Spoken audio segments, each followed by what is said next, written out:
Hello friends, welcome to my channel. Today మేము హిందూపురంలో teachers కాలనీలో ఉన్న పార్క్ దగ్గరికి అయితే వచ్చాం ఫ్రెండ్స్. చూసారా ఎంట్రన్స్, ఇక్కడ ఎంట్రన్స్లోనే నందమూరి తారక రామారావు గారి విగ్రహం ఉంది ఫ్రెండ్స్.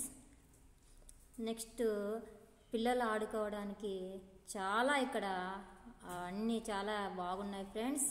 చూడండి ఫ్రెండ్స్, ఒకసారి ఎలా ఉన్నాయో చాలా బాగున్నాయి కదా ఫ్రెండ్స్. నచ్చితే మీరు ఒక లైక్ చేయండి friends. Please subscribe my channel.